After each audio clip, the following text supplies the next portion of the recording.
Fresh grapefruit jam made from scratch can not only be spread directly on bread for breakfast, but also makes a perfect hot tea when it's cold outside. When making the jam, it's best to add the seeds too, since the pectin in the seeds helps make the jam thicker. With Amy and Mary working together like a well-oiled machine, their first attempt at making jam was a huge success. The two decided to share some of the extra jam with their new neighbor, since all these top-quality grapefruits were a gift from her anyway. Actually, this neighbor had moved in several days ago, but Amy and Mary, despite being next-door neighbors, had never actually met her. It wasn't until earlier today when Amy walked by again that she noticed a bunch of cardboard boxes piled up in front of the door next door. A short-haired girl, wearing an oversized hoodie, came out of the room. She seemed a bit shy and not much of a talker. Amy helped her carry the boxes inside. The girl felt a bit sorry for having moved in so long ago, without greeting her neighbors. So she opened one of the boxes nearby and said there was way too much fruit and vegetables for her to finish, so she gave Amy 2 big bags right on the spot. After getting the girl's permission, Amy planned to wait until evening to give Mary half of the gifts. In reality, there were many more boxes like these filled with fruits and vegetables in the girl's room, all sent by her mom.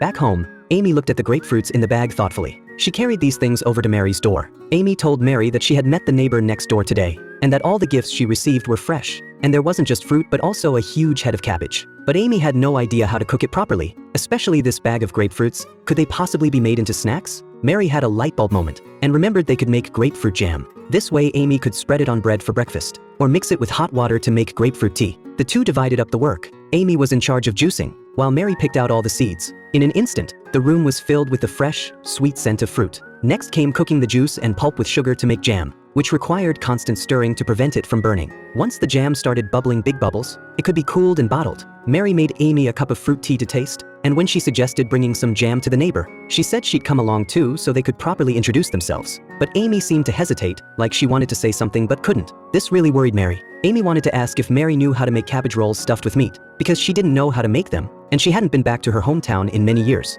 It seemed like too much trouble, so she had never eaten them since. It turned out Amy had something she was craving. Whenever Amy had something she wanted to eat, she would only tell Mary, and Mary would definitely make it for her. This was their own special happy time together.